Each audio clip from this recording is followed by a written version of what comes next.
Alors, bonjour tout le monde. Avant l'adoption du procès-verbal, je voudrais offrir mes sympathies à Mme Néron pour le décès de sa mère la semaine dernière. Alors, on vous offre nos sympathies. Et M. Tremblay, permettez-moi de remercier tous ceux qui sont venus soit me voir ou qui m'ont signifié leur sympathie. J'ai énormément apprécié recevoir quelque chose de la ville. Merci. Merci. Avant de commencer aussi, s'il y a des citoyens qui désirent avoir des informations, des consultations publiques sur les décisions qu'on va prendre, vous savez qu'il y a des décisions, entre autres celles mentionnées de 5.1, 5.9. Les citoyens peuvent se faire entendre avant ces décisions-là, s'il y en a qui le désirent. Alors, je vais vous dire que M. Denis Coulombe est dans la salle. J'ai-tu raison? M. Coulombe est là? OK. Alors, M. Coulombe est là pour répondre à vos questions si vous en avez besoin. Une autre chose aussi, c'est que je voudrais qu'on enlève les points 5.8 et 6.8 et 5.12 parce qu'on n'est pas prêt. C'est pas prêt encore ces deux choses-là. Ça va revenir à la prochaine Assemblée.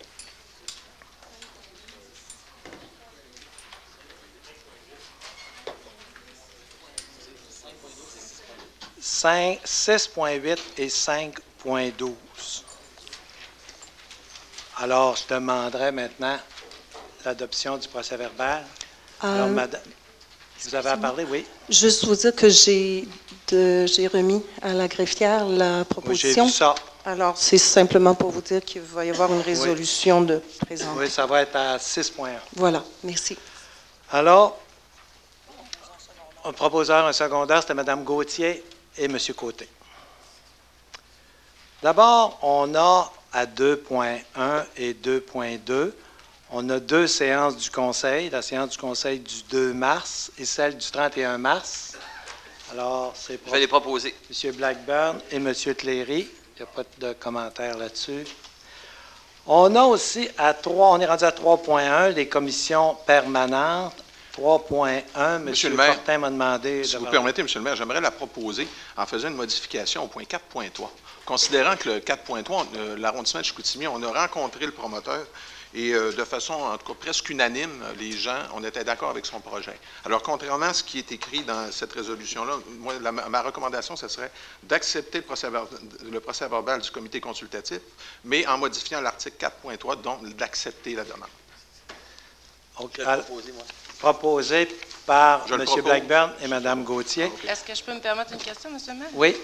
Ça a été refusé par le CAGU, M. Fortin, puis là, vous voulez changer la proposition? C'est pas moi, c'est le conseil d'arrondissement. On a rencontré le promoteur et nous, on est d'accord avec la demande.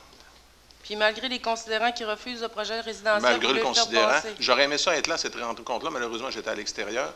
Puis même, il y avait des fonctionnaires qui étaient à la rencontre de l'arrondissement, puis je pense que ça n'a pas été discuté. Alors, j'aurais aimé ça être là, mais malheureusement, je n'étais pas là. C'est pour ça que maintenant, je l'apporte. C'est une décision d'arrondissement, c'est une demande de l'arrondissement. Puis ce ne serait pas préférable de la faire repasser à CAGU, la faire différer, puis la faire repasser à CAGU? Nous autres, on a discuté à l'arrondissement, c'est passé au CAGU. Déjà, ça fait 2 fois que ça passe au CAGU. Là. Je pense que... CCU, excusez, ouais, c'est le CCU. Là. Mais c'est normal, on est là pour ça. On est là pour prendre. On n'est pas obligé d'entériner les décisions de nos commissions. C'était presque unanime, M. le maire. Là. Ah, on n'est pas obligé. Mais il faut quand même que je passe ça au vote. Oui. Alors, quels sont ceux qui sont pour l'adoption du procès-verbal avec les corrections que propose M. Fortin? Levez la main. Quels sont ceux qui sont contre? Il y en a 2 qui sont contre. 3. OK. Monsieur le maire. Monsieur le maire. Qui parle là? François. Oui. Est-ce qu'on pourra quand même avoir des précisions, Marc, à la prochaine rencontre du CCU, peut-être, pour mieux éclairer la décision qui a été prise? Merci, Marc. Mais ma décision de voter contre, c'est parce que je suis président de la commission d'urbanisme et on avait pris une décision. C'est simplement pour ça que je suis contre. Monsieur le maire, moi, mais j'accepte ce qui a été dit en grand conseil. Je voudrais faire inscrire ma dissidence pour le 5.1, s'il vous plaît. Attends un peu. Qui a été refusé. Vous êtes à 5.1? Non, mais vous êtes 3.1. On n'est pas rendu là? Du CCU de la Grande Ville? Au CCU. Au CCU? Oui, tout à fait. Le point 5 dans le CCU du 3.1 qui a été refusé. Alors, j'aimerais faire inscrire ma Donc, vous êtes contre, vous? J'inscris ma dissidence, oui. OK, Merci.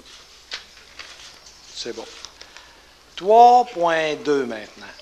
La Commission de l'aménagement du territoire, du génie et de l'urbanisme du 24 mars. Proposé, M. le maire. M. Fortin, Mme Néron. Vous secondez? J'aurais une question, juste une question. Avant, là, je vais savoir, est-ce que vous secondez? Je vais le seconder, oui. OK. Il est question dans le procès-verbal que RTA a démontré de l'intérêt pour le terrain qui est en zone agricole située entre Rivière-du-Moulin et la zone Talbot. Est-ce que je dois comprendre, c'est une question d'information générale, que RTA commence à avoir de l'ouverture pour le partage de sa voie ferrée? Ma question peut s'adresser à M. Peterson. Les discussions qu'on a eues, là, puis ce que vous avez vu aussi dans les journaux, c'est que RTA veut regarder la possibilité de faire une voie d'évitement. Si on peut se situer, là, c'est en arrière de la fonderie, là, aller jusqu'à la rivière, juste avant le détour de la voie ferrée, il y aurait une voie d'évitement là. Si, par exemple, il y a un train qu'il faut qu'il soit mis en disponibilité pour qu'un autre passe, bien, on aurait une place pour le faire là. Donc, ce que je comprends, c'est qu'RTA commence à avoir d'ouverture pour éventuellement le partage. Ça ne veut pas dire qu'ils ont de l'ouverture, là, mais quand même, il faut se préparer. Puis je pense que la demande est légitime de leur part. Merci beaucoup. Merci. On a maintenant les avis de motion. Le premier avis de motion, c'est un projet de règlement pour modifier le schéma d'aménagement. Ici, c'est au lac Kenogami. C'est la première fois, là, on permet la levée du moratoire. Alors, il va avoir, ça, c'est juste l'avis de motion. Donc, pour vendre les terrains. C'est un vieux dossier. Je pense que c'est le premier dossier que j'ai eu quand j'ai été élu maire. Mais là, on permet la levée du moratoire. Alors, ça me prend Alors, M. Peterson et Mme Boivin. On a maintenant de 4.2 à 4.5. Ça va tout ensemble. C'est comme on fait à chaque assemblée, là. On modifie des règlements pour permettre différents projets. Alors, 4.2 à 4.5 inclusivement. Alors, ça me prend un proposeur, Mme Gauthier et M. Michel Tremblay. 4.6. Ici, c'est un projet de règlement relatif à la paix au bon ordre sur l'ensemble du territoire de Ville de Saguenay. On est dans les avis de motion, hein? Alors, ça me prend seulement une personne qui donne l'avis de motion. Alors, M. Carl Dufour. On a aussi un projet de règlement pour encadrer l'utilisation des pistes cyclables. Ça aussi, c'est un avis de motion. C'est M. Noël. Simplement un avis de motion. On en discute à la prochaine assemblée. L'autre, c'est pour les activités sur glace. Alors, ça, c'était une erreur qu'il y avait eu dans le règlement. Là. Il y avait eu, on appelle ça une coquille. Là. Alors, il faut corriger ça. C'est Mme Néron. Et on a un projet de règlement concernant les limites de vitesse sur le territoire de Ville de Saguenay. Ça aussi, c'est un avis de motion. Donc, M. Noël. Maintenant, les questions les adoptions de règlement. De 5.1 à 5.9, inclusivement. Tout ce qu'on fait avec ça, c'est des modifications au règlement de zonage pour permettre des projets. 5.1 à 5.9, inclusivement. Puis il y a une consultation publique, c'est des citoyens qui veulent se faire entendre, ils ont le droit. Sinon, Mme Gauthier est secondée par M. Provencher. 5.10, c'est un règlement pour modifier le règlement de tarification générale. Ici, ce règlement-là, c'est pour, évidemment, la tarification générale partout dans la ville. On est après uniformiser ça. Là, il y avait des règlements suivant un territoire. Alors, de plus en plus, on enlève ça et on va avoir les mêmes règlements partout sur le territoire. Alors, Mme Godreau, M. Hudon. 5.11. Ici, c'est l'acquisition d'immeubles. C'est au bout de le boulevard Barrette.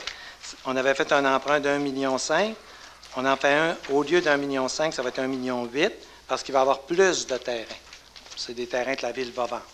Alors, ça me prend un proposeur, Michel Tremblay et M. Cléry. 5.12, on l'a enlevé. On est rendu à 6.1, j'ai fait rajouter 6.1, c'est la politique des dons et subventions. Ici, je voudrais vous parler de la politique des dons et subventions, le document qui a été déposé à la dernière Assemblée par l'équipe du Renouveau démocratique. Ils ont déposé un document concernant les nouvelles façons de faire dans la politique des dons et subventions, un document que j'ai lu avec attention. Et j'ai pris le temps aussi de relire, parce qu'on ne lit pas les règlements tous les jours, là. Il y a 4 politiques différentes pour les dons et subventions à la Ville. Pour essayer de voir si les nôtres, c'est que ça faisait par rapport à ça, tout ça. Et puis, à la Ville, à chaque, des fois c'est 5 ans, 10 ans, il faut refaire nos politiques. Il faut regarder tout ça et voir où on est rendu.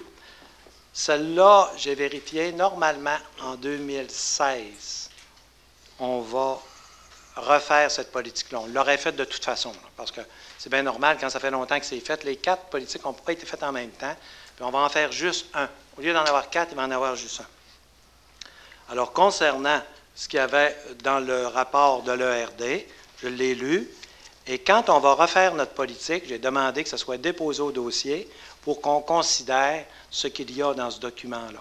Il y a des choses qui sont valables, des choses qui sont peut-être discutables, puis on va tout revoir ça en même temps. Alors, on va avoir une seule politique et on va refaire ça quand on va faire notre nouveau règlement.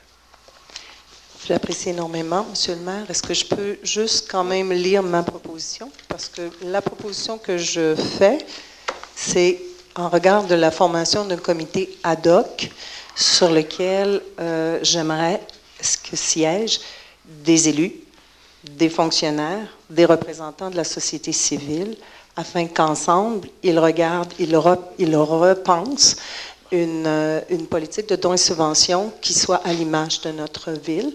Et je suis heureuse de savoir que le document que vous nous aviez d'ailleurs invité à produire va faire partie des considérants de ce comité. Mais ma proposition, c'était vraiment dans le sens de former un comité lorsque le temps sera venu. C'est parce qu'à toutes les fois qu'on fait une politique quelconque, si on forme un comité à toutes les fois, il y en a plein de commissions et de comités à la Ville, il ne faut pas les multiplier. Il y a des comités, des commissions, et finalement, ça repasse par l'exécutif et souvent par le Grand Conseil. Vous voulez former une autre commission là-dessus? On peut passer ça au vote. Un comité ad hoc, ce n'est pas un comité permanent, c'est vraiment un comité pour pouvoir le faire. Vous avez, plusieurs élus ont émis la peur que je vous dirais que les dons et subventions soient gérés uniquement par des fonctionnaires. Ce n'est vraiment pas notre intention. Et je trouve que d'avoir sur le comité des élus, des fonctionnaires qui, on en a besoin pour faire ce qu'on a à faire, et des représentants de la société civile, bien, ce serait une façon d'ensemble, de pas qu'on nous dise qu'est-ce que ça va être, que les élus y participent, que les gens de la société civile y participent, que ce soit une belle façon ensemble de produire la fameuse politique qui va nous gouverner par la suite. Que nous, on puisse donner, c'est quoi notre réalité de tous les jours, parce qu'on en a une comme élu. Je ne comprends pas votre idée, parce que de toute façon, ce n'est pas tout de suite, c'est en 2016, mais c'est déjà ça. Car ça passe par le Conseil du Trésor. Conseil du Trésor, il y a des gens de la société civile, il y a des élus. Après ça, ça s'en va à l'exécutif. Les élus sont là pour ça. C'est leur travail, leurs responsabilités sont imputables. Après ça, les règlements sont approuvés par le conseil municipal. C'est déjà ce que vous dites, c'est ça. Je suis parfaitement d'accord avec vous, c'est ça. Mais là, ce que je ne comprends pas, vous voulez ça, mais vous voulez reformer un autre comité. Je veux juste m'assurer que les personnes qui vont se pencher là-dessus pour pouvoir le formuler, le refaire, ce règlement-là, le repenser, ils représentent autant les élus que... Si vous me dites qu'il y en a déjà un, parfait. Je veux juste m'assurer qu'il y en a un. Le Conseil du Trésor, il y a des gens d'affaires dans ça, il y a des élus, il y a l'exécutif, puis après ça, ça passe devant le conseil municipal, c'est notre travail, puis on peut le critiquer, le règlement, quand il passe ici. C'est la même chose que vous dites. Parfait. Bon. On suit le dossier. Merci beaucoup. OK, merci. Alors, on était rendu à 6.2. 6.2, la direction des travaux publics. Alors ici, il y a une nomination, le directeur adjoint. Évidemment, ça a été analysé comme il faut. Et c'est M. Sylvain Lavoie qui est proposé comme directeur adjoint à l'environnement. M. Noël et M. Dufault. Oui? C'est beau. On a maintenant les comités et commissions, nominations, le comité de la pêche blanche. Bon, le comité de la pêche blanche, ça nous prend un responsable de ce dossier-là, il n'y en a pas officiellement, et un porte-parole parmi les élus. Alors, quels sont ceux qui... Monsieur Boivin veut être là. Est-ce qu'il y en a d'autres? Vous voulez être là aussi, vous? Madame Christine Boivin, ça en prend un. Qui va être le responsable? Là, c'est le responsable. Vous voulez être là aussi? Oui, j'aimerais une précision. Dites-moi, on parle de comité de pêche blanche. À l'heure actuelle, parce que c'est un dossier que je suis quand même étroitement, on a un comité des activités hivernales. Il y a un conseil d'administration, Contact Nature Rivière-à-Mars, qui ont un volet qui est représenté au niveau de la pêche blanche, mais il n'y a pas de comité pêche blanche, à ce que je sache, qui existe. Est-ce qu'on veut le former? Je pourrais avoir des précisions? Oui. La principale raison, M. le maire, de créer ce comité-là, par le passé, le comité était actif pendant le mandat précédent. On a tout revu la réglementation sur les glaces. Là, présentement, on a à revoir la réglementation, entre autres, au niveau des abris sommaires. Ce n'est pas défini au niveau de la réglementation. Ça implique un comité multiparti avec l'ensemble des services, c'est-à-dire les gens du génie, l'urbanisme, les travaux publics, les pompiers, la police. Oui, mais aujourd'hui, on nomme seulement le responsable. Le responsable, le comité va se mettre en responsable et place. le porte-parole. Dans l'avenir, il y aura d'autres choses, mais Puis, aujourd'hui, c'est ça. Également, après l'année actuelle qu'on a passée avec Contact Nature, le protocole d'entente, Contact Nature, c'est notre nouveau mandataire, on doit redéfinir avec lui un nouveau protocole d'entente qui, je souhaite, sera là à long terme. Puis ce travail-là va demander là, quand même pas mal de travail. Là, il y en a un qui pose sa candidature, M. Boivin, Mme Boivin. Vous posez votre Excusez-moi, candidature. M. le maire, j'aurais une autre question avant même de définir qui va s'occuper de la pêche blanche. Est-ce que c'est la pêche blanche de l'Abbé et ainsi que l'Akenogami, ce comité-là? Les principaux Ça, points, c'est l'Abbé. c'est principalement l'Abbé, dans le cas de la Ça va être Kenogami. seulement que l'Abbé? Oui. Vous n'êtes pas régi, au niveau de la Kenogami, vous n'êtes pas régi par les mêmes conditions avec Pêche Océan Canada. à Dans le fait. cas de l'Abbé, c'est Pêche Océan Canada qui mandate Ville de Saguenay pour mettre en place la pêche blanche sur le territoire. Mme Boivin, étant donné que c'est l'Abbé seulement, est-ce que vous posez votre candidature à l'Abbé? Posez votre candidature pareil. Monsieur Côté, vous vouliez parler? Je veux juste savoir, j'ai pas compris, c'est-tu deux personnes différentes ou c'est la même personne? Là, on Qui va a être porte-parole un et président du responsable et un comité. porte-parole, la même personne. Monsieur François, oui. Bon, j'allais dire que le dossier m'intéresse aussi forcément. Que ce soit Luc ou moi, ça devrait être très efficace. Maintenant, moi, je collabore sur des comités ad hoc que j'ai formés pour faire avancer le dossier. Je veux m'assurer que mes dossiers puissent continuer de cheminer en collaboration avec mon collègue ou ma collègue, ou sinon que ce soit moi, peu importe. C'est ce que je voulais signifier. Mais Merci. je veux savoir de votre part, posez-vous votre candidature? Oui. Oui, OK. Juste une question avant de voter, peut-être. Tantôt, vous avez parlé, M. Boivin, il y avait un comité déjà en place l'an passé ou il y a 2 ans. Puis qui était responsable du dossier à ce moment-là? C'est vous? OK, merci, ça répond à ma question.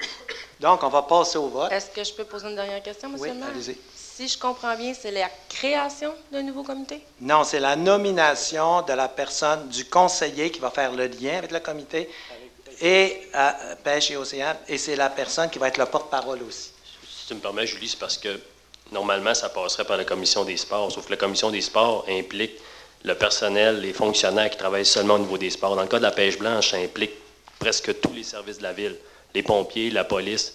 Il faut vraiment créer un comité pour rendre imputable nos fonctionnaires, pour les inviter à siéger au niveau du comité. Dans le mandat précédent, ce comité-là a été très actif, puis ça a vraiment bien fonctionné. Toute la réglementation a été complètement revue, sauf que là, il y a des ajustements qui sont absolument nécessaires, qu'il faut mettre en place. Puis un des points qui est majeur, c'est vraiment la signature d'un nouveau protocole d'entente avec Contact Nature, tout en n'oubliant pas qu'on est régi par Pêche Océan Canada. On est mandataire par Pêche Océan Canada dans la gestion de ce dossier-là. Donc, c'est la nomination d'un porte-parole d'un nouveau comité pour la pêche blanche. Oui, c'est ça. Oui, monsieur. Je m'excuse, dites-moi. Moi, je collabore depuis quand même l'élection au niveau du comité des activités hivernales. On traite de tous ces dossiers-là. J'ai acheminé en partie quand même dans un processus de continuité, je dirais, l'émergence de Contact Nature comme mandataire. Ça, c'est très clair, tout le monde le sait. Maintenant, on arrivait très bien à fonctionner depuis les débuts, Luc et moi, à se donner ou à se prêter le relais dans les démarches de suivi. Je collabore sur un comité ou même 2 comités ad hoc qui sont en lien avec Pêche Océan Canada, avec Rio Tinto aussi. On a de très bonnes collaborations. À la limite, je vous dirais que si l'idée fondamentale est d'officialiser une seule ressource qui va être mandataire, je pense qu'on pourrait en mandater 2. On pourrait s'assurer qu'on puisse collaborer parce que j'ai besoin de collaborer sur ces dossiers-là. J'ai besoin de m'assurer d'être présent sur ces tables-là. Alors, je ne sais pas dans quelle mesure on peut assurer la mécanique. J'ose espérer que vous avez de l'ouverture à ce niveau-là. Moi, je suis en train de signifier que j'ai besoin de travailler en continuité sur ces dossiers-là, que j'ai déjà avancé. Et puis, je trouverais ça un peu difficile de le vivre sans avoir l'assurance totale de disposer de l'information en temps réel, parce que c'est des dossiers qui vont vite. Il y a beaucoup d'interlocuteurs. On travaille en appel-conférence. C'est ce que je veux signifier. Alors, j'ai besoin de travailler sur les comités en question. Mais il n'est pas dit que vous avez l'air à parler comme si vous étiez battu. Moi, vous êtes président de l'arrondissement, puis vous avez ça parfaitement le droit. Il va y avoir un vote. Quand il y a plusieurs candidatures comme ça, on fait un vote, puis vous avez le droit, évidemment, d'exprimer des opinions pour essayer de demander aux conseillers de voter pour vous. C'est parfait. Il va y avoir un vote, mais moi, je ne prends pas pour acquis que vous êtes battu, là. Moi non plus. C'est très clair. Alors, on va passer au vote. Quels sont ceux qui sont pour Mme Christine Boivin? Alors, ça, c'est réglé. Quels sont ceux qui sont pour M. François Tremblay? Est-ce que vous voulez noter vos affaires? Quels sont ceux qui sont pour M. Luc Boivin? Bon, alors, c'est ça. Je tiens à rassurer François. Monsieur le maire, je tiens à rassurer François, ça n'empêche pas que François peut continuer de s'impliquer sur les comités ad hoc. Bien sûr, bien sûr. Ce comité-là, c'est surtout ce qui implique nos services au niveau de la municipalité puis le protocole d'entente avec Contact Nature. Mais, Monsieur le maire, on a 2 personnes bourrées de talent et de compétences qui offrent leurs services. Pourquoi on n'en vote pas 2? On pourrait en nommer 4, 5, mais ça a été... Je parle pas de 4-5, je parle de 2. Au moins 2, ça fait quelqu'un qui remplace quand l'autre ne peut pas. On a des vies de fous, tout le monde, là. Mais ça n'empêche pas. François peut être sur le comité. Là.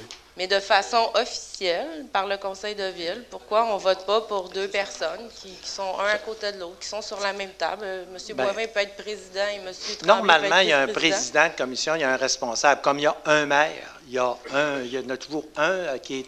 Mais il y a un maire suppléant aussi. Mais vous pouvez le proposer. Vous voulez faire une proposition? Je propose faire une proposition, est-ce qu'il y a quelqu'un qui seconde ça? Madame Néron, quels sont ceux qui sont pour qu'on soit plus que 1? Bien, qu'on soit 2. Quels sont ceux qui sont pour qu'on soit 2? Quels sont ceux qui sont pour qu'on soit 1? Bon, c'est ça. Alors, le Conseil des arts, maintenant. Monsieur le maire, oui. François, je veux féliciter Luc. Bravo.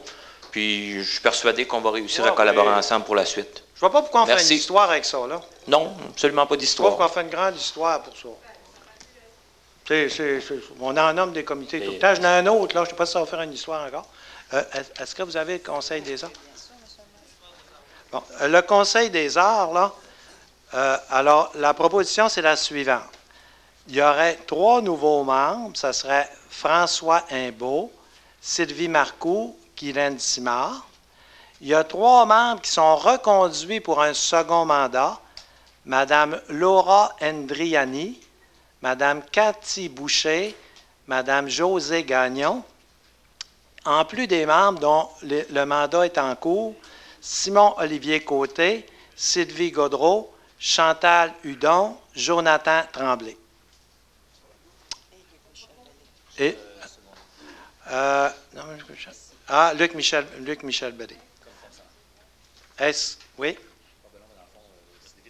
Sylvie propose et c'est secondé, approuvé par M. Hudon. Il n'y a pas de commentaire. Oui, Monsieur Tremblay, j'aurais juste une demande. Dans les prochains documents, est-ce que ce serait possible d'avoir un genre de mini-CV? Je sais que certains d'entre eux... Un CD? Un CV. Un CV. Parce que, exemple, François Imbeau, je le connais si c'est celui que je connais, mais ça peut être un autre François Imbeau, on s'entend. Je ne sais pas si c'est celui que je connais ou si c'est quelqu'un d'autre. J'aurais aimé un peu avoir un CV, sans avoir le CV au complet, au moins que je puisse dire « Ah, c'est lui ». Oui. Puis vous pouvez appeler à la ville, parce qu'il y a toujours des questions comme ça avant de prendre une décision qui sont normales, puis qui sont des choses que vous aimez savoir. C'est pour ça que les documents vous sont envoyés d'avance. Puis vous pouvez appeler à la ville pour avoir plus, mais ça ne veut pas dire que ce serait bien de mettre un CV. Oui.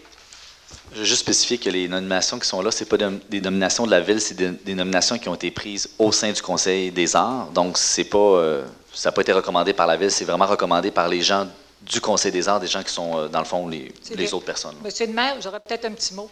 D'abord, je veux féliciter les nouveaux membres. Et puis, je veux remercier M. Yann Gaylor, qui a été notre président du Conseil des arts dans les dernières années, qui a fait un excellent travail, qui est allé relever un nouveau défi dans la région de Québec. Alors, je veux le remercier pour ces belles années.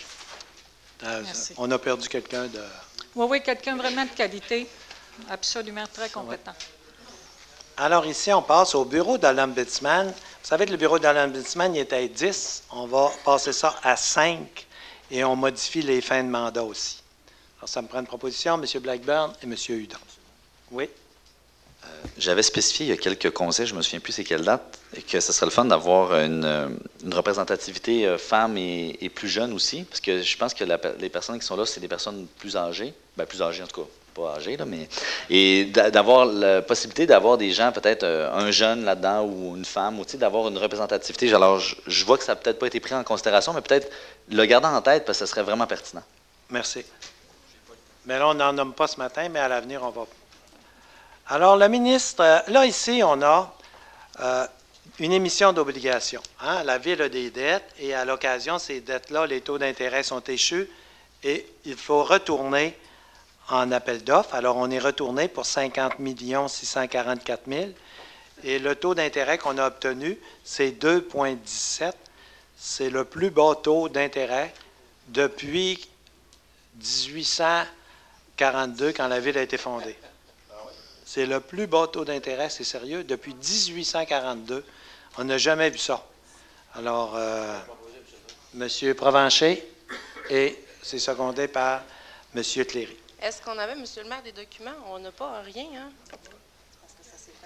Ça se fait à la dernière minute. Ça arrive à... Ouais,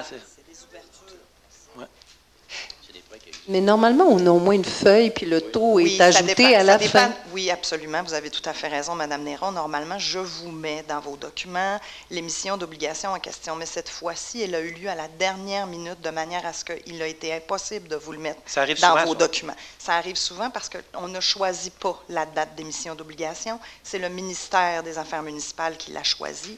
Et dans ces circonstances-là, on ne peut pas toujours vous mettre les documents. Et c'est comme une lettre à la poste, là. On n'a pas rien à dire. C'est le ministère qui va en appel d'offres, c'est le ministère qui nous soumet qui a soumissionné et c'est le ministère qui nous dit qui a obtenu le contrat. Donc, vous ici, vous ne faites que prendre acte de ce que le ministère a fait comme travail avec nous. Si vous remarquez, c'est marqué dépôt. Ça veut dire dépôt, là, il n'y a rien à faire. On n'a fait que le déposer. Point final. Mais vous pouvez le consulter après. Mais c'est toujours pareil, ça, il ne met pas sur le bureau dans la minute. Mais de toute façon, si le taux d'intérêt avait été à 3 ou à 10, on l'aurait pris pareil, c'est un dépôt. Là, c'est pas nous autres qui avons le crédit du 2,17, mais pas en tout. Ça tombe de même. Ça tombe de même. Madame Dion, je vous demande de m'en envoyer une copie. Je ne sais pas s'il y a d'autres conseillers qui veulent en avoir une copie, mais j'aimerais en avoir une copie. Merci. Les cautionnements. Est-ce qu'il y avait un proposant secondaire? Hein? Les cautionnements. La Société Bellu demande un cautionnement de 12 200 $ pour 48 mois. La raison, c'est la suivante. C'est que maintenant, ils sont obligés de donner un cautionnement à Hydro-Québec pour l'électricité. Ils sont à date dans leur électricité, ça va bien, mais des nouvelles règles d'Hydro-Québec. Alors, eux autres, ils disent, hey, nous autres, là, ça affecte notre crédit. Alors, au lieu que ce soit eux qui donnent le cautionnement à Hydro-Québec, ça va être la Ville. M. François Tremblay et M. Bernard Noël. Les décrets de travaux maintenant. Alors, on a un règlement ici à Chicoutimi pour 2 183 000. Il y a beaucoup de travaux. On va tous les faire en même temps, là, 6, 7, 2. Alors, ici, on refait le toit de l'ancien hôtel de ville de Port-Alfred et la mécanique aussi. Et on a un autre, le 6, 7, 3. C'est un mur de soutènement qui nous coûtait 40 000 $. On s'est entendu avec le propriétaire, c'est lui qui va le faire, pour 20 000 $. Et on a ici une modification à une résolution, c'est qu'on devait faire une patinoire à Rivière-du-Moulin. L'endroit où on voulait le faire, ça ne fait pas. On va la déménager au parc Amel et Fradette à Rivière-du-Moulin. Alors, ça me prend une proposition. Madame Gauthier, Monsieur Tremblay. Monsieur le maire, oui? Une question. 673, est-ce que c'est le projet, peut-être M. Coulombe, est-ce que c'est sur Prince-Albert? C'est un mur, sur un mur de soutènement. Oui. Monsieur Denis? Non? OK, merci. On tombe à 6-9. 6-8, on n'en parle pas. 6-9, c'est la CPTAQ. Alors, Desjardins Environnement, eux autres, ils veulent dézoner 2500 mètres carrés. C'est sur le boulevard Talbot, pas loin de Marcel Simard. L'adresse précise, c'est 4370 boulevard Talbot. On a regardé ça, puis on est d'accord. Alors, on prend une proposition. Alors, Mme Gauthier et M. Hudon. On a la liste des paiements. C'est déposé, c'est un dépôt. Alors, ça me prend un proposeur, M. Hudon, et il n'y a personne qui est Mme Gauthier. Bon, les journées et les proclamations. Le jour de la Terre, le 22 avril. Alors, M. Côté propose que ce soit consacré au jour de la Terre, et Mme Gaudreau approuve. Et la Semaine nationale de la santé mentale, du 4 au 10 de mai. Alors, ça aussi, ça me prend un dépôt. Mme Boivin, M. Noël. Et un dépôt de la greffière pour les registres des consultations, comme on fait à chaque assemblée. C'est proposé par M. Hudon et M. Blackburn. Alors, la prochaine assemblée va avoir lieu le 4 mai à Jonquière, au Mont-Jacob. Alors, est-ce qu'il y a des citoyens, des conseillers avant les citoyens qui veulent se faire entendre? Oui, j'aurais. Il y en a. On va passer M. Tremblay, après ça, Mme Boivin. Allez-y. Rapidement, Monsieur le maire. Au dernier conseil, on avait parlé du million qui était scindé en deux, que l'exécutif devait traiter, puis il y avait une partie de 500 000. Attends un peu. Million, là, vous me mêlez, là. Le million. Il y avait un règlement d'emprunt ou $1 million qui allait servir à des projets de développement pour l'arrondissement Chicoutimi, mais il y avait 500 000 aussi pour le secteur du centre-ville, du quai d'Escale. Ça devait être traité à l'exécutif. J'avais demandé au dernier conseil s'il était possible de faire une modification pour que Jacques était intervenu d'ailleurs, pour que ce soit le conseil d'arrondissement qui puisse aussi avoir un droit de regard pour qu'on puisse le travailler ensemble. Puis vous deviez me revenir là-dessus. Les façades. Les façades, c'est toujours les arrondissements qui regardent ça, c'est pas nous autres. Puis, ouais. Vous demanderez à la ville, là, vous viendrez, je n'ai pas d'objection. Là, je n'ai pas emporté ça avec moi, là, mais. OK, je ferai le suivi avec Gaëtan. Je ferai le suivi, moi. Merci. Il y avait Mme Boivin. Moi, j'ai une demande à faire. J'ai discuté avec M. Jean-François Boivin la semaine dernière. C'est au niveau des comités, donc, par exemple, Commission des immeubles, des travaux publics, de recevoir les PV, s'il vous plaît, par email, parce que souvent, il y a des décisions qui se prennent à l'intérieur de ces comités-là, et nous, les élus, en tout cas moi, on s'est rendu compte, M. Boivin et moi, que M. Boivin, il croyait qu'on les recevait, puis on ne les reçoit pas, puis il y a quand même une fâcheuse décision qui s'est prise dans ce comité-là, puis je suis en train de voir aussi avec Mme Godin à l'arrondissement, comment est-ce qu'on va faire pour aider les citoyens de la Kinogami, les 32 chemins non verbalisés. Alors, j'aurais aimé ça parce que ça s'est fait 15 octobre 2014 et j'ai reçu l'information en mars 2015. Je suis un élu. Là, Mme Boivin, là... J'aimerais avoir les PV lorsqu'il y a des réunions aussi... Je veux juste corriger une chose, là. Oui. Il n'y a pas une commission qui prend une décision. Non, ça, je le sais. Ils ne prennent pas de décision, ces gens-là. Quand la décision est prise, c'est là que c'est emmené. Mais ces gens-là, ils ne prennent pas de décision. Puis votre sujet, il est en discussion depuis un bon bout de temps, ce dossier-là. Là, ce n'est pas une cachette, là. C'est en discussion depuis longtemps. Puis vous savez qu'il y a des contraintes. Puis ça, vous en avez parlé à l'arrondissement. Mais je ne voudrais pas que vous pensiez qu'il y a des décisions qui se prennent en commission. Là, Monsieur le maire, je pense que... Mais écoutez, on va voir... juste au moins avoir le PV de ce qui s'est discuté pour que nous, l'élus, on puisse peut-être aussi, parce que ça m'arrive des fois, j'appelle Michel, ça m'arrive des fois, j'appelle François, j'appelle Carl. Carl me répond très bien sur les CCU, puis j'ai besoin d'avoir ça pour faire... Écoute, on va regarder quelle mécanique là, qu'on pourrait faire pour... Le dossier que vous me parlez, que ça fait longtemps que ça se parle, comment se fait-il que moi, je suis élue à la Kenogami et que ça rejoint 32 chemins non verbalisés et que j'ai dû faire des recherches et j'ai eu l'information le 30 mars 2015? Je crois qu'il y a de l'interférence à quelque part, puis il faudrait peut-être prendre action à ce moment-là pour qu'au moins les citoyens, les 32, puis je demande à M. Boivin et Mme Godin la semaine prochaine, ou bien cette semaine, qu'on se rencontre, parce que ces gens-là n'ont pas été informés par lettre. Ça aurait été important qu'ils le sachent aussi parce qu'ils ne sont pas informés. Mais l'avez-vous demandé à Mme Godin, ça? Bien, j'ai demandé à Mme Godin, j'ai appelé M. Boivin, puis j'aimerais qu'on se rencontre, M. Boivin. C'est important, les chemins non verbalisés. C'est des choses que vous ferez ça. Parce qu'il y a des zones grises à l'interne au niveau des chemins non verbalisés, puis je crois que je ne suis pas la seule. Il y a Mme Julie Dufour ainsi que François Tremblay qui ont des chemins non verbalisés dans leur secteur. Puis je crois que là, cette année, c'est important qu'on règle la situation. S'il vous plaît. Vous avez raison. Mais Merci. je veux juste vous dire une petite affaire, là. Les chemins verbalisés, là, depuis que je suis maire, c'est un problème. Ce n'est pas nouveau. Mais vous savez, pour avoir l'information, là, l'information circule là, librement, là, normalement. Il n'y a pas de cachette dans ça. Y en avait-il quelqu'un d'autre qui voulait parler? Mme Néron. Vous vous souvenez sûrement, M. le maire, lors du dernier conseil, on avait adopté une résolution pour l'Église Fatima.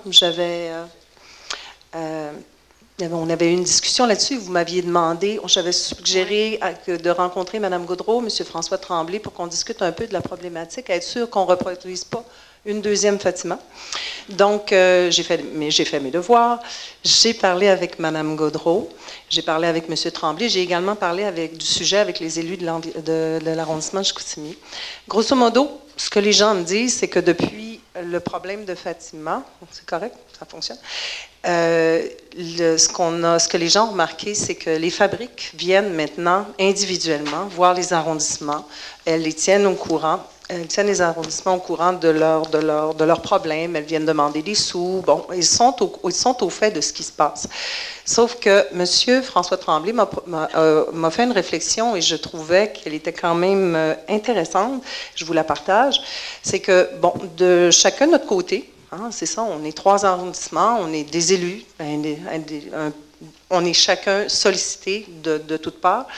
On donne, soit à titre d'élu, soit comme arrondissement, des sous pour des fabriques parce qu'ils ont des problèmes, exemple avec une église, une porte, une fenêtre, n'importe quoi.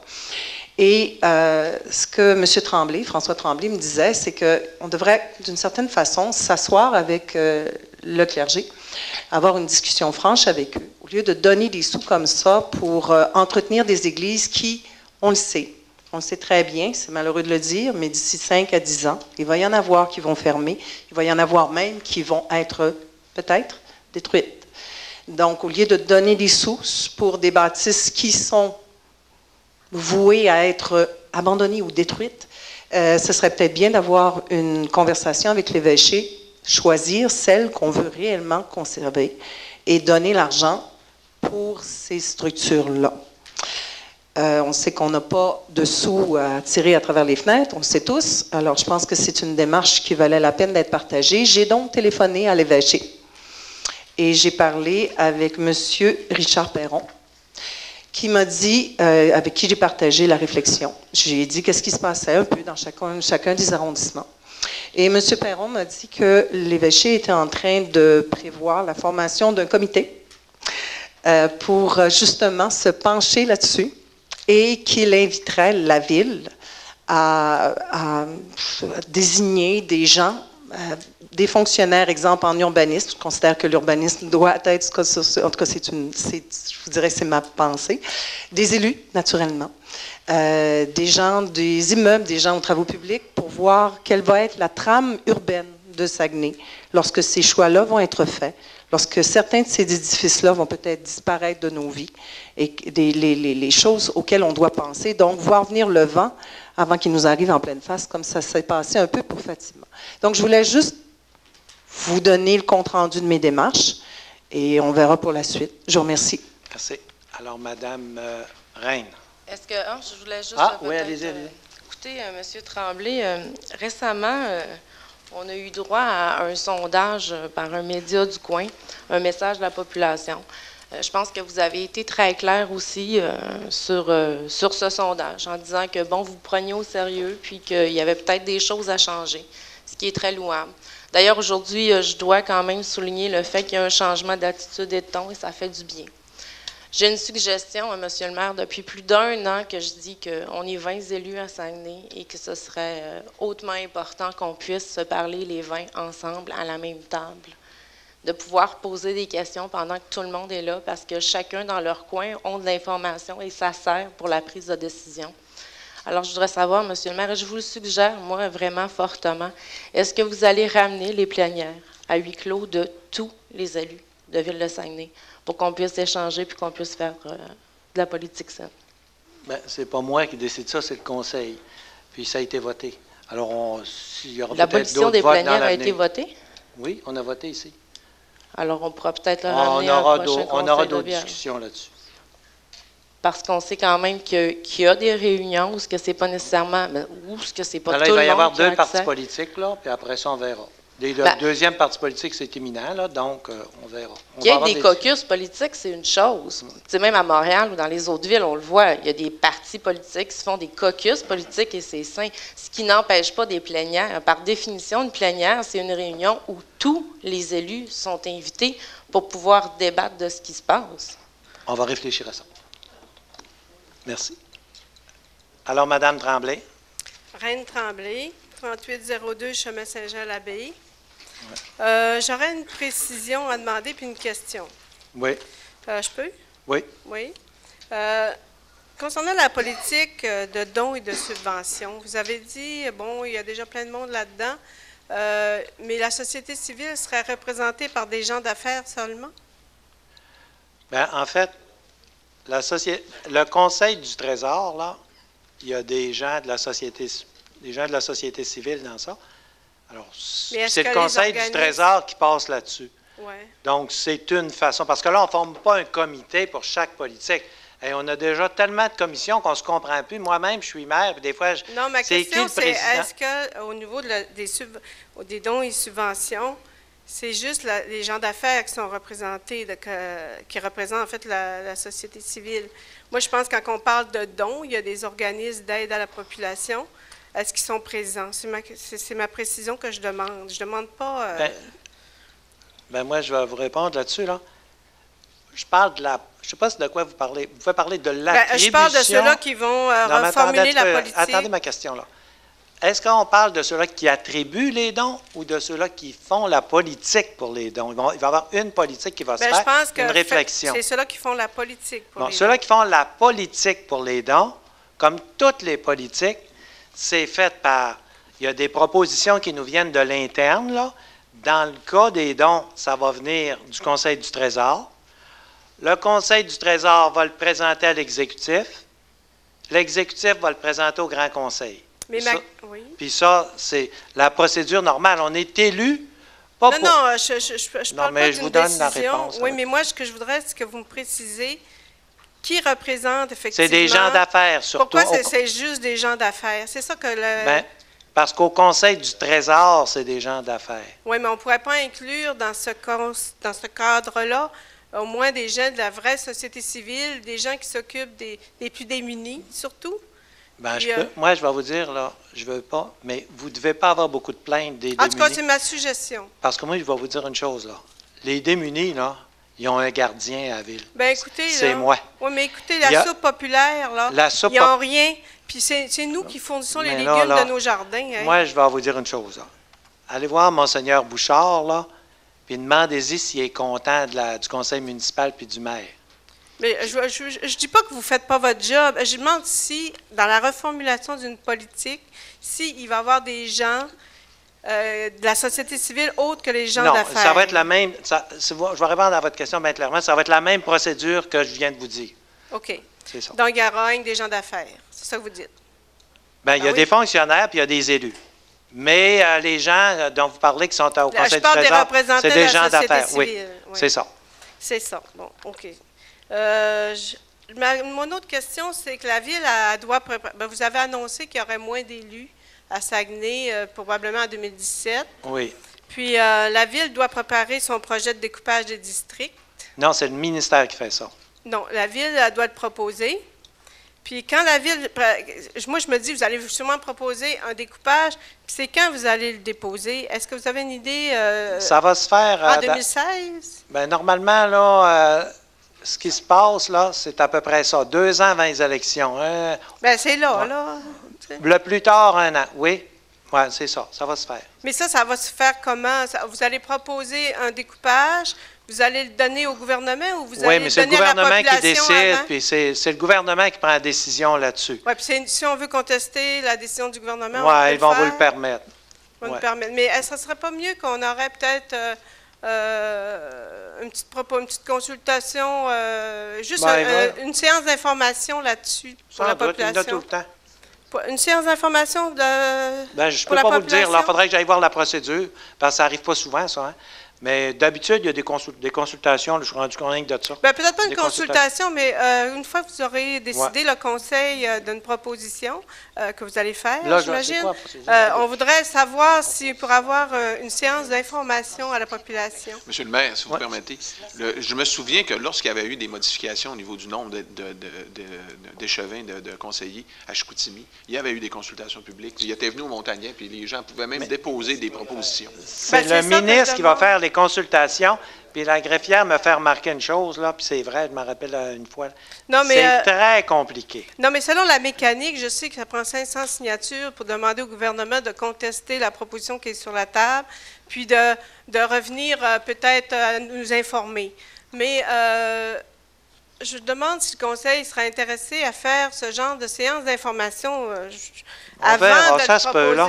Mais c'est compliqué, là. Ça ne fait pas juste une consultation, on envoie ça, puis c'est réglé. Il y a toute une affaire, oui, je sais, il y a toute une mécanique, mais ça se comprend par les humains, D'ailleurs, on a tout intérêt. On va suivre. Il y a une procédure qui est faite au ministère. Mais comme vous y réfléchissez, là, je pense que tout le monde est impliqué. On n'a pas vraiment commencé, par exemple. Vous n'avez pas commencé? Non. Mais il y a vraiment là, une procédure très lourde qui est imposée par le ministère. Puis on va suivre cette procédure-là.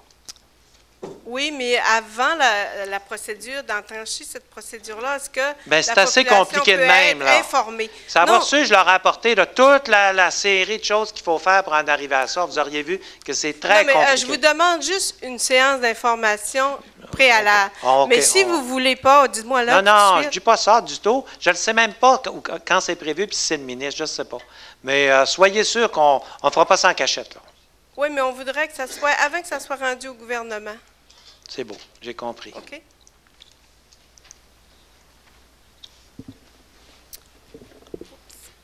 Mon nom est Nathalie Gagnon, du 2580 de la Lorraine-Jonquière. Bonjour, Mesdames les conseillères, Monsieur le maire et Messieurs les conseillers. Monsieur le maire, le 2 mars dernier, nous, citoyens opposés au projet de réaménagement de la rue de Vienne à Jonquière, avons sollicité votre aide. Nous vous avons alors demandé une rencontre dans les 5 jours. Vous deviez regarder notre dossier. Aujourd'hui, 7 avril, nous n'avons toujours pas eu de vos nouvelles. Il est vrai que nous avons déposé une mise en demeure. Par contre, cet avis a servi simplement à vous demander l'arrêt des procédures. Le but d'une mise en demeure peut encourager à régler un différend pour éviter une poursuite. Une ville qui reçoit une lettre de mise en demeure peut, A, accepter de faire ce que nous demandons dans la lettre, B, nous expliquer en quoi elle n'est pas d'accord avec ce que nous demandons et discuter ou négocier avec nous, C, nous informer de son refus de respecter notre demande, ou D, ne rien faire et attendre que nous la poursuivions. Vous avez dit aux médias, après le sondage de Kick FM, dans la semaine du 25 mars, vouloir améliorer vos relations avec vos citoyens. Vous souciez de l'environnement sécuritaire, viable et humain des citoyens du quartier de la Petite-France à Jonquière. N'est-ce pas là une belle opportunité pour vous? Devons-nous penser, Monsieur le maire, que votre silence nous est favorable ou que vous avez choisi la dernière option, soit D? Alors, M. Hudon, c'est votre quartier? Ouais. Puis, je dois vous dire, par exemple, vous dites tout de suite, là, si vous voulez me refroidir, là, puis que je m'éloigne d'un dossier, là... Non, c'est pas notre but. Non, mais je vous dis ça, je parle à tout le monde, là. Envoyez-moi une mise en demeure. Moi, dès que j'ai une mise en demeure, là, Je mets ça sur le bureau de l'avocat, puis je dis, ça, là, ça veut dire qu'il y a des procédures qui s'en viennent. Alors ça, c'est pas vraiment la façon idéale de m'aborder. Je pense que je ne suis pas tout seul de même, là. Tu reçois une mise en demeure envoyée par un avocat, tu dis, là, wow, là, il y a des avocats là-dedans, tu mets ça sur le bureau de ton avocat, puis tu dis, on suit la procédure. Maintenant, M. Hudon, dans ça, est très actif dans ce dossier-là. La décision a été prise. Il a rencontré ses citoyens plusieurs fois, et les citoyens, il me confirme, moi, je me fie au conseiller de la place, que la majorité de ses citoyens sont d'accord avec ça, la grande majorité, et il me demande de procéder. C'est comme ça? C'est ça, M. le maire. Alors, c'est comme ça. Alors, c'est sûr qu'il peut y avoir quelques citoyens qui ne sont pas d'accord, mais si la grande... C'est difficile. Vous savez, quand on a fait les bateaux de croisière ici, je me rappelle d'avoir eu une délégation qui disait non, c'est une bonne valeur, tu ne nous déménageras pas, c'est ici, c'est ça. J'ai dit, écoute, je ne peux pas bloquer la ville parce que 2, 3 citoyens qui ne veulent pas. Alors, dans ce cas-ci, il y a eu beaucoup de travail de fait, mais c'est le conseiller du quartier qui me fait part un peu, qu'est-ce qui se passe là, dans ton quartier? Comment ça marche? Qui est d'accord? Qui est contre? Est-ce que c'est la grande majorité? Est-ce que c'est à l'avantage des citoyens de faire ça? Et la décision a été prise d'aller de l'avant. Alors, vous avez choisi l'option D. C'est quoi D? Je sais pas. Je vous rappelle, ne rien faire et attendre que nous vous poursuivions, la Ville. C'est bien cela? Vous savez, M. Hudon dit avoir rencontré les citoyens, mais il n'a pas rencontré les citoyens les plus touchés, par exemple. Bien, il m'a dit qu'il y avait... Bien, c'est faux. Je m'excuse, c'est de la fausse information. M. Hudon devait nous rencontrer suite à une réunion informelle. Pardon, c'est moi qui ai la parole, c'est au public. M. Hudon devait nous rencontrer suite à une réunion informelle le 16, si je ne m'abuse, janvier. Il nous avait demandé 1 mois. On est rendu le 7 avril et on attend encore. M. Hudon. Monsieur le maire, c'est vrai qu'on a rencontré les citoyens de rue de Vienne et du quartier de la Petite-France au mois de janvier avec mon président d'arrondissement, Mme Danielle Godin, ainsi qu'une secrétaire. Il était 10 à la table, on était 4. J'ai écouté leurs doléances, j'ai écouté leurs problèmes. J'ai accepté tout ce qu'ils m'ont dit pendant 1h30 de temps. J'ai ramené mes points par après. J'ai dit les points A, les points B et les points C. Et puis, ils n'ont pas accepté ma décision. On devait les rencontrer. Je suis d'accord avec madame. On ne les a pas rencontrés par rapport à une affaire. Ma directrice d'arrondissement m'a dit que si on rencontrait les citoyens, ça n'avancerait à rien, puis ça ne donnerait rien. Ça arriverait à la même affaire, parce qu'il y avait eu une genre d'essai avec M. Jonathan Tremblay, le quartier de l'autre bord, dans le quartier des oiseaux, pas des oiseaux, mais des peintres, avec des gens qui ne voulaient pas avoir un développement domiciliaire dans le quartier par rapport à une taille. Et puis, ils voulaient arrêter le promoteur. Fait que Mme Godin m'a dit qu'il y avait eu une rencontre. Puis c'est les seules personnes qui sont contre qui y ont été, les pour, ils n'ont pas été là. Ce que Mme Gagnon dit, je suis d'accord avec elle, sauf que moi, la semaine passée, j'ai rencontré un monsieur qui travaillait au ministère des Transports dans le temps, en 2001, dans le quartier, dans le parc industriel, chez un de mes clients. Et puis j'ai osé avec, j'ai demandé la question, j'ai dit, pourquoi vous n'avez pas ouvert ça en 2001? Il m'a répondu, il dit, dans le temps, il dit, ville de Jonquière. OK, on ne parle pas de Ville-Saguenay, on parle de ville de Jonquière, on ne voulait pas. Là, je n'étais pas là, vous n'étiez pas là en 2001, ou je ne sais pas encore fait. Fait que moi, le monsieur m'a dit qu'il travaillait au ministère des Transports, il dit, ça aurait dû être fait cette année-là. Moi, suite à ce que Mme dit, en 2013, j'ai fait ma campagne électorale dans le quartier de la Petite-France. J'ai visité toutes les maisons. Et encore aujourd'hui, j'ai encore des appuis des gens qui sont dans ce quartier-là et qui me demandent quand est-ce que ça va s'ouvrir. Ça fait que je les ai répondu que moi, c'est en marche, puis ça continuait. Merci, M. le maire. Pardon, M. le maire, avez-vous eu notre dernière lettre datée du 30 mars qu'on a adressée à tous les conseillers et conseillères ici? Du 30 mars, ça veut dire qu'elle vient juste d'arriver, là.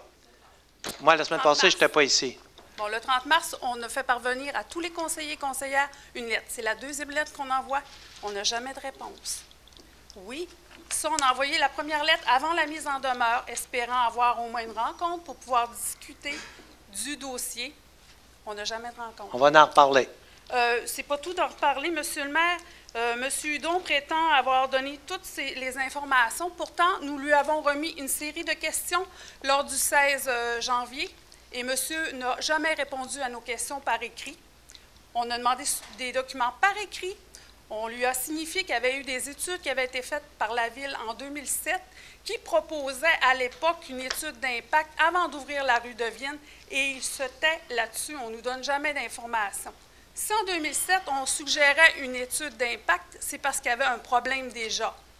Alors, je ne pense pas qu'avec l'arrivée des commerces dans le secteur, c'est améliorer la situation chez nous. Alors, ce qu'on demande, nous, aux conseillers et conseillères, c'est de faire une étude d'impact avant d'aller de l'avant dans ce projet-là. Puis M. Hudon ne veut pas rien savoir de faire cette étude-là, pardon. Alors, je pense qu'il faut aller plus loin avant d'aller de l'avant avec ce projet-là, parce que ça peut avoir des... Moi, ce qu'on me dit, madame, là, je vous le dis, là, c'est que la grande majorité des citoyens sont d'accord. Vous êtes seulement quelques-uns à être contre, mais la grande majorité des citoyens du quartier, ils veulent puis insistent pour ça. C'est ce qu'on me rapporte, ça. Oui. Monsieur le maire, avez-vous pris connaissance de notre pétition de plus de 1000 noms? De près de 1000 noms? Il y a une pétition de 1000 noms qui dit oui, que... monsieur le maire. Je pense que 1000 personnes, quand monsieur a été élu avec 20 des citoyens dans le district 4, on va laisser répondre. Allez-y, monsieur Hudon. Madame Gagnon, je voudrais répondre. Je voudrais répondre, Mme Gagnon, que j'ai... Je m'excuse. Sur 7425 personnes, il y a quand même juste 1500 personnes qui ont voté pour M. Hudon. Fait qu'on en a quand même 1000, nous, qui ont signé notre pétition. Il faut en tenir compte, quand même, là. Monsieur le maire, s'il vous plaît. Mme Gagnon, je vais vous répondre que 5400 voteurs dans mon quartier. Sur 5400 voteurs, il y en a 4000 qui ont été votés. Et puis, j'ai eu une majorité de 1650 qui ont voté pour moi. J'ai 600 votes de plus que les autres. Il était 4 dans le quartier. Ma campagne électorale était très belle et très claire. Ensuite, pour l'étude que vous demandez, je n'irai pas mettre un gars l'autre bord du show de terre pour dire « Calcule-moi les voitures qui passent là, c'est tout le monde du quartier qui passe là. » Je ne remettrai pas quelqu'un pour vérifier combien de voitures qui passent là. C'est vous autres chez vous qui restez chez vous. Puis le ministère des Transports, dans le temps, en 2000, même avant 2000, il a fait des études pour le trafic. Pensez-vous aux gens sur la rue Saint-Hubert, là? Ils n'en ont pas de mur de coupe ça, eux autres, puis ils vivent avec le trafic. Puis allez voir aujourd'hui, ceux-là qui sortent quand on sort de l'autoroute Saint-Hubert, là, les gens l'ont d'en face, le trafic, puis ils crient dessus, puis ils chialent dessus, ils vivent avec le temps, puis c'est moderne aujourd'hui, puis c'est l'avancement, puis on vit avec. Merci, M. le maire. Je m'excuse, M. le maire, mais là, la rue Saint-Hubert n'est pas la même chose que la rue de Vienne. Écoutez, je vais en reparler, là. Comment qu'on en parlerait de la mais je vais lire votre lettre que je n'ai pas lue. Bien, ça serait bien que vous en faisiez lecture, puis on apprécierait que vous nous donniez des nouvelles. Hein? Ça fait 4 mois qu'on attend, M. le maire, qu'on nous donne des nouvelles. Merci. Je vais réfléchir à ça. Mais allez voir le rapport DAA, M. le maire, de 2007, avant d'aller de l'avant avec ce projet-là. Merci. Merci. Oui, bonjour, monsieur. Bonjour, monsieur le maire. Pascal Thibault. Bonjour, monsieur Thibault. Tout d'abord, je tiens à vous remercier pour la belle rencontre que vous m'avez accordée avec M. Villeneuve, ça fait 1 mois, qui a été très dynamique. Puis on vous remercie d'avoir réglé notre problème, entre autres, avec les séances de dédicaces dans les bibliothèques publiques de la ville. Très content. Merci. Vous avez été le seul à être capable de mettre ce dossier-là à terme. Deuxième des choses, j'aimerais parler du respect. Ça fait 2 conseils que j'ai remarqué, je les écoute tous les conseils de ville, au complet. J'ai parlé avec M. le maire, j'ai parlé avec des conseillers. Ça fait 2 mois, ça s'est accalmé. Le maire n'est pas obligé d'intervenir à tous les mois. Les interventions ont pu finir. Je m'adresse au RD particulièrement. Arrêtez d'être irrespectueux envers le maire. Je vous trouve polisson. Vous êtes déplacé. Et l'an passé, j'étais chez nous, j'écoutais les reprises du conseil, j'étais en... Monsieur le maire, vous savez ce que je veux dire. Quand que le maire parle, laissez-y la parole. Arrêtez d'y couper la parole. Ça fait 2 mois. Ça fait 2 mois que ça s'est accalmé, que le maire n'est pas obligé d'intervenir 2 à 3 fois. C'est drôle, moi, les conseillers autour de la table, j'en ai rencontré. M. Jacques Fortin, j'ai rencontré, j'ai toujours eu des belles rencontres avec M. Fortin. M. Michel Tremblay qui est là. M. Jean-Yves Provencher, que j'ai vu à l'Université du Québec, un homme de cœur, un homme qui travaille pour la ville de Chicoutimi. M. Peterson, j'en connais. Madame Godreau. Mme Godreau nous a aidés il y a 2 ans, les éditions Espoir. Tout du monde qui sont là, justement, pour aider, pour faire avancer. Mais à toutes les fois, à tous les mois, avant les 2 derniers mois, toujours du picochage, puis du picochage. À un moment donné, là, ça en vient ridicule, monsieur. Puis je pense que le respect d'un conseil de ville, surtout envers le maire, ce n'est pas une option, c'est une obligation. C'est aussi simple que ça.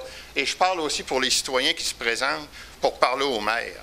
Que ce soit au maire ou que ce soit de la part des citoyens, tout le monde se doit un respect réciproque pour faire avancer. Il faut que ça commence par là. Le tiraillage puis l'enfantillage, quand on se présente pour pour s'occuper, pour être conseiller, c'est pour les citoyens de nos quartiers. Puis moi, je vais vous dire une chose, parti comme c'est là, j'ai hâte de voir après le premier mandat, c'est quoi qu'ils vont avoir eu de fait pour les citoyens vraiment. À part picocher. Mais c'est facile, picocher le maire. Ça fait combien d'années qu'il est là, le maire? Il ne m'a jamais dérangé, le maire, moi. À toutes les fois que j'ai eu affaire à lui, il a toujours été là pour m'aider. Oui, oui. Écoutez, il faut arrêter à un moment donné. Le conseil de ville, c'est là pour faire avancer des dossiers. S'il vous plaît, c'est pas la question. Non, je plaît. m'excuse. Je m'excuse. On doit respect à M. le maire, peu importe ce qu'il pense. S'il vous plaît, dans la salle, il s'adresse au conseil municipal. Il a le droit à son opinion. J'ai le droit de parler. Oui. Et je pense que l'ARD doit se comporter d'une manière respectueuse et arrêter toujours de se plaindre et de pleurer au maire à tous les mois. Quand c'est pas une affaire, c'est l'autre affaire. On est tanné. Moi, je suis tanné. Non, je n'irai pas m'asseoir. Non, ça, il faut être dans la salle, là. C'est ça, la démocratie, là. Tout le monde a le droit de parole. Tout le monde a le droit de s'exprimer. Puis, monsieur, comme les autres, c'est pas seulement dans un sens. C'est comme ça. Merci beaucoup, M. Thibault. Puis, je voulais aussi parler avec une question à M. Tremblay concernant un service en commun, la STS. Je vous en ai parlé la semaine passée. Vous savez, on s'est déjà rencontrés dans les autobus. Circuit de la 16, encore des gros problèmes. Ça roule vite, c'est pas sécuritaire. On est aux intersections, aux arrêts d'autobus. Le chauffeur passe un peu plus loin. C'est un problème. Le président, c'est M. Hudon, mais je comprends ce que vous m'avez dit, puis on a une commission dans 2 semaines, puis je vais l'apporter là, justement. Mais c'est M. Hudon qui est président. Parce que d'ailleurs, moi, j'ai parlé avec M. Roberge, Laberge ou Roberge, que vous m'aviez référé. Roberge. Je l'ai appelé encore la semaine passée à 2 reprises, et puis j'ai pas eu de retour. Ah, ça, on va s'occuper de ça. Je vais l'amener dans 2 semaines, on a une commission. J'aimerais ça que tu peux m'appeler. Oui, j'allais avoir un suivi, je voyais pas inquiète. Oui. Pas de problème. Merci beaucoup. Merci. Bonjour, Monique Morin. Bonjour, Mme La Terrière. Oui. Voilà, je vais dire mon opinion avant de poser ma question. Le mois passé, j'ai été vraiment découragée de ce qui s'est passé ici. À un moment donné, vous aviez décrété que c'était fini la séance du conseil, c'était la période de questions. Bon, il y a un monsieur dans Jonquière qui s'en est pris à Mme Boivin. À bras raccourcis sur Mme Boivin, puis bading, badang, puis là c'était elle qui n'était pas correcte, puis toute une histoire. Vous ne l'avez jamais arrêté. Vous n'êtes même pas capable de faire respecter le protocole qu'il y a là. Bien, c'est quoi que nous autres qu'on vit quand on voit ça, là, je dis, c'est épouvantable, là. Moi, je dirais pas vous tirer des fleurs, là. Je n'étais pas supposée dire ça, là, mais là, après le monsieur, il fallait que je rajuste les propos, là. Puis vous l'avez laissé, il a radoté, je ne sais pas combien de temps, là, ce conseiller-là, sur Mme Boivin, là. Vous l'avez tout laissé faire. À un moment donné, dans la salle, je sais que j'étais là, on s'est révolté un peu, puis là, vous l'avez arrêté. La période de questions a commencé. Mais qu'est-ce qui s'est passé pendant la période de questions? M. Bernard Noël, ben là, il s'est décidé, lui, là. Il tombe encore sur le bras de Mme Boivin. Asti, vous ne l'avez pas arrêté. On a gueulé dans la salle. Vous avez sacré? Ben oui, j'ai sacré, je sac, monsieur. Son micro, là. Ah oui, ben si vous n'en voulez pas, c'est pas grave, je peux faire mon signe de croix. Moi, j'ai un signe de croix personnel. Je peux vous le faire, ça. Non, c'est pas nécessaire. Mais là, mais oui, mais on vient choquer, monsieur le maire. Vous l'avez laissé faire, monsieur Bernard Noël. Le règlement, c'est quoi? C'était la période des questions. Il n'y avait pas d'affaire à parler, il avait fini, là. Puis là, c'est ça. OK. Je trouve que là, on a affaire à des immatures. Parfait, madame. Oui. Puis bon. c'est ça mon opinion. J'ai le droit, là, mais je le dis. On l'écoute aussi. Merci. Bonjour. Alors, s'il n'y a pas d'autres questions. Y a-t-il d'autres questions? Oui. Oui. M. Beaulieu, dans le rapport, Mme Gobeil, est-ce qu'elle va fournir un certain rapport? Non, Mme Gobeil, c'est pas elle. Elle n'a pas. Mme Gobeil, on lui donne un pouvoir, j'ai lu ça, là, c'est pas la vérificatrice, Mme Gobeil. Mme Gobeil, elle s'assure que les protocoles sont suivis, puis que tout se fait selon les règles. Puis, si ça ne se fait pas selon les règles, si elle fournissait un rapport, puis qu'elle disait que c'était pas parfait, ça serait de sa faute. C'est elle est fonctionnaire de ça. C'est comme le fonctionnaire de l'urbanisme qui est ici. Il ne fournit pas un rapport sur l'urbanisme. Parce que s'il en fournit un puis il dit que l'urbanisme n'est pas bon, on va dire c'est toi qui n'es pas bon, c'est ton travail. Alors, comme tel, non, il n'y a pas de rapport comme tel à fournir, non. Monsieur le maire, est-ce que vous me permettez? Oui. Je veux juste dire à M. Beaulieu que dans nos propositions, c'est une de nos propositions par rapport aux dons et subventions, c'est qu'on demanderait à Mme Gobeil de faire à la fin de chaque année un rapport de tous les dons et subventions octroyés par la Ville aux différents organismes. Mais c'est une proposition, on s'entend. Non, c'est pas ça, Mme Néron. Non, mais gardez bien, là. Je pense que vous n'avez pas bien saisi. Non seulement il y a un rapport, c'est tout sur Internet. Si vous voulez avoir un rapport des subventions qui sont données, c'est tout sur Internet, ça. C'est tout est public, tout au moindre sou. C'est tout sur Internet. Son mandat est supposé de surveiller. Elle surveille quand aussi. Quand on voit, par exemple, dons et subventions 601, est-ce qu'elle a affaire à ça? C'est elle qui surveille pour que tout se fasse selon les règles. Quand on surveille, on doit fournir un rapport, quelque part. Bien, c'est-à-dire qu'on se parle. Si elle sait que quelqu'un ne respecte pas les règles, il ne donnera pas son chèque. Parce que quand on voit à la ville de Saguenay, par exemple, l'Association des pompiers, ils demandent une subvention à la ville. Et elle décide de rien dans ça. Ça s'en vient à l'exécutif. L'exécutif regarde ça, puis elle dit, est-ce qu'on donne une subvention pour ça?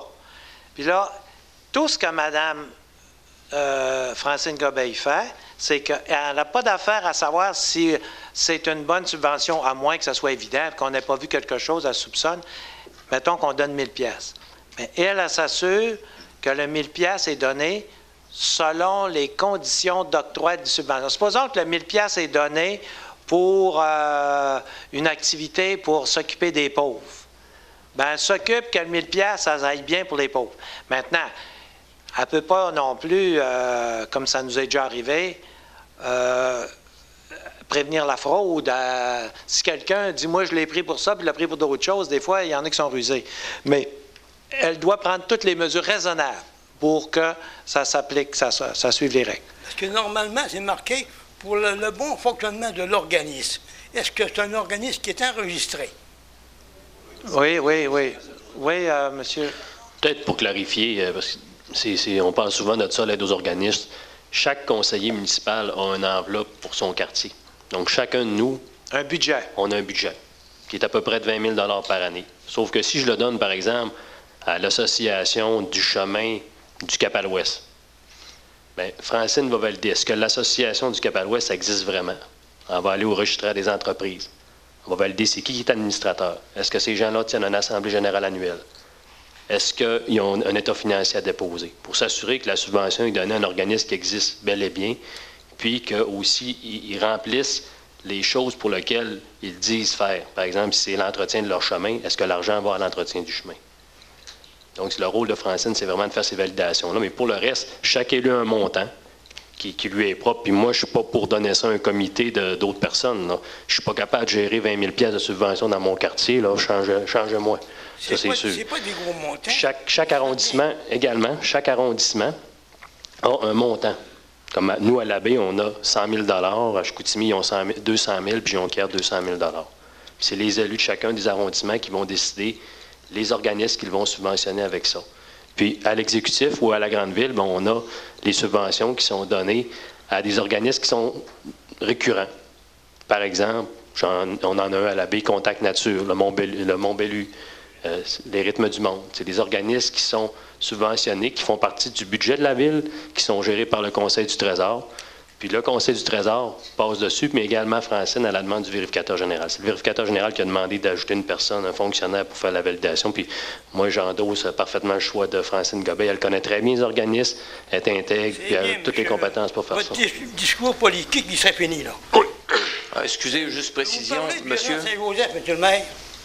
J'ai demandé à M. Fortin, il y a à peu près 2 mois, de mettre des indications à cause du dégel, qui est réellement des choses difficiles. Si les pompiers passaient là, il y aurait peut-être des troubles, les ambulanciers pareil. Il n'y a rien qui s'est fait un mois et demi. Fait que là... Mettez votre micro. Ouvrez votre micro. Monsieur le maire, c'est les services qui vont juger de bon à y aller en bon temps. C'est pas moi qui vais aller poser le drapeau. C'est les services qui vont y aller. Ils sont au courant. Ils le font à toutes les années, puis ils vont mettre des petits drapeaux à cause du dégel. Ça fait juste 2 mois, monsieur le maire. Ouais, mais ils ne vont pas les poser en janvier, M. Beaulieu. Ils vont normalement, si vous allez voir arriver. Là, il faudrait que les baisseurs du dégel soient remplis de gravier, peut-être. Les baisseurs du dégel? Ah oui, ça veut dire qu'il y a des fois qu'il y a des baisseurs de des 8 nids à de poules, 10. il y en a, il va en avoir, là. Là, il pourrait arriver des nids de poules, on ne sait pas ce qui... Mais normalement, là, si ça dégèle vite, puis quand il pleut par-dessus ça, là, c'est un désastre. C'est la pire des choses qui pourrait arriver. L'idéal, c'est quand ça dégèle tranquillement, puis il ne pleut pas. Jusqu'à date, là, ça va bien, mais il a fait froid tout le temps. Là, le pire s'en vient, là. Les nids de poules, ça va arriver tantôt, là. Monsieur le maire, présentement, on a 8 équipes qui travaillent à plein temps sur les nids de poules, juste pour vous dire.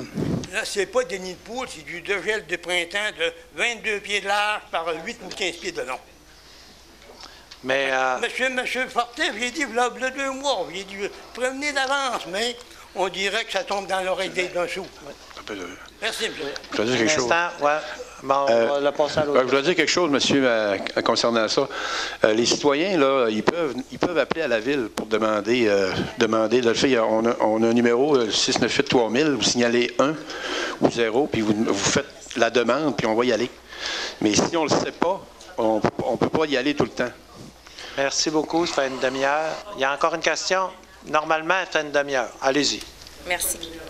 Alors, bonjour, je m'appelle Cindy Boali. Je demeure au lac Kenogami. Bonjour, messieurs, dames. Oui, bonjour. Alors, c'est moi qui avais fait la demande de modifier le règlement de zonage afin que je puisse réaliser mon rêve, c'est-à-dire ouvrir un gîte du passant dans ma maison. J'aimerais vous demander de revoir votre décision parce que je pense que mon projet pourrait vraiment encourager l'économie de notre secteur. Ça a été refusé, si je comprends bien? Oui. Vous êtes au courant de ça? Vous avez enregistré votre dissidence? OK. Alors, je pense que ça pourrait Elle va finir son intervention. L'économie de notre secteur, puis en faisant notre gîte, même en faisant mon gîte, je pense que ça pourrait aussi encourager les petites mini-entreprises, les fromageries qu'il y a dans le coin, même faire valoir aussi la culture de notre région. Je le sais parce que ma mère, elle a tenu un gîte au lac Saint-Jean. Puis ça faisait, tu sais, c'est surtout des gens de l'extérieur, des touristes français qui viennent, même des gens un peu de l'extérieur de la région, mais quand même au Québec. Puis ça donne une bonne, comment je dirais, c'est un bon point de vision, tu sais, sur notre région. Je suis bien d'accord avec vous, mais je ne comprends pas pourquoi ils ont refusé, mais le président de l'urbanisme va vous expliquer. Oui. On a discuté, je sais que quand on a discuté la première fois, c'était en décembre, c'est ça? Puis vous m'aviez demandé de le faire différer. Puis ça a repassé 2 fois. C'est-tu correct pour le micro? Hein? Ça a repassé 2 fois au conseil, à la commission d'urbanisme. Puis il y a des... excusez, je vais me prendre un peu d'eau parce que j'ai la grippe. Y a-t-il quelqu'un qui pourrait me donner de l'eau? C'est bien tannant. Je l'ai toute bu. Ah, OK. Ça fait du bien. C'est que le problème là, de votre demande, là, c'est sûr que si vous comparez avec ce qui se passe au lac Saint-Jean, la plupart du temps au lac Saint-Jean, les gîtes du passant, c'est dans des petits villages de 400, 500, 1000, 2000 habitants. Nous, à Saguenay, on a une politique qui a été mise en place depuis quelques... Voyons, j'ai bien de la misère avec le micro. Il faut que je recule. OK. Il y a une politique qui a été mise en place depuis quelques années, puis on accepte les gîtes du passant dans les centres-villes. Puis si je ne m'abuse, il y a une autre place, peut-être bien que monsieur l'urbaniste pourrait m'éclairer là-dessus. Mais le problème, c'est que si on accepte des gîtes du passant dans des secteurs de villégiature, ben, les secteurs de villégiature, c'est des gens qui veulent avoir un chez-soi tranquille aussi. Puis, Est-ce que je peux vous couper juste oui, faire une parenthèse? Parce que à ce niveau-là, moi, là, je suis allée voir mes voisins. Puis mes voisins, ils ont même signé une lettre pour dire non seulement qu'ils étaient en accord, mais qu'ils appuyaient. Ils trouvaient ça super plaisant, mon projet. Puis d'autant plus que, tu sais, les gens qui vont dans les gîtes, c'est des gens, justement, qui recherchent de la tranquillité. Souvent, c'est des petits couples d'amoureux qui veulent avoir un endroit un peu spécial, dans un endroit de villégiature, justement, puis qui veulent avoir surtout un accueil personnalisé, ce que moi, je pourrais offrir. Puis c'est pas des gens qui vont faire de la vitesse, puis de toute façon, moi, proche de chez moi, j'ai le camping Kenogami qui est là, fait que c'est même déjà, les touristes, ça se rend déjà, les gens, moi, dans mon secteur, sont déjà habitués à ça. Fait que je ne sais pas, y a-t-il une façon de faire modifier cette politique-là? Y a-t-il une autre façon? Madame Boily, c'est combien de chambres, votre projet? Pardon? Ici, Julie Dufault. Ben là, Julie. Bonjour, Madame Boily. C'est combien de chambres, votre projet? 2 chambres. Puis j'ajouterais aussi, comme j'avais mentionné, puis il y avait quand même une bonne ouverture, c'est la route au niveau vélo aussi, à l'endroit où est-ce qu'elle va être positionnée. Oui, mais c'est comme je vous disais tantôt, si on ouvre la porte, parce que le problème, c'est pas vous le problème, c'est que si on ouvre la porte à ce genre de gîte du passant-là, c'est dans toute la ville au complet que les gens vont pouvoir faire des demandes, puis on ne pourra pas refuser. Mais M. Peterson... Mais nous, ce qu'on a autorisé depuis des années, c'est dans les centres-villes. J'ai de la misère avec le micro. C'est dans les centres-villes qu'on privilégie ces choses-là. Puis le secteur de villégiature, c'est qu'on veut garder la quiétude dans les quartiers. Puis concernant les 2 personnes qui ont signé de chaque côté de chez vous, là, c'est pas une lettre en blanc qu'ils vous donnent pour 50 ans. Là. Si ces gens-là déménagent ou vendent leur chalet 2 ans plus tard, puis les autres arrivent, ils disent « Moi, je suis pas d'accord avec ça. » J'ai 2 chambres, M. Peterson. Oui, je sais. Il y a une autre affaire aussi qu'il faut prendre en considération, c'est que c'est beau un gîte du passant, mais ça prend des permis. Le ministère du Revenu va vous trouver assez rapidement. Oui, mais ça, rendu là, c'est mon problème. Je suis prête à faire avec, vous savez. Là. Moi, dans le fond, ce que ça me prend, c'est l'accord de votre côté. Mais c'est comme je vous ai dit tantôt, si on accepte de faire de la villégiature, de faire des gîtes du passant dans les secteurs de villégiature, c'est sûr qu'à côté de chez vous, il y aurait peut-être... Puis j'ai défendu votre dossier. Hein, pensez pas que je n'ai pas défendu votre dossier. Mais le problème, c'est que c'est dans tout le pourtour au complet du lac Kenogami qu'on va avoir des demandes et on ne pourra plus refuser. En fait, là, je pense que ça ne fait pas la file pour avoir un gîte du passant, parce que je pense que c'est avoir un gîte, tenir un gîte, là, c'est une vocation, puis je pense pas que tout le monde est prêt à recevoir des étrangers dans leur maison privée. Est-ce que je me trompe?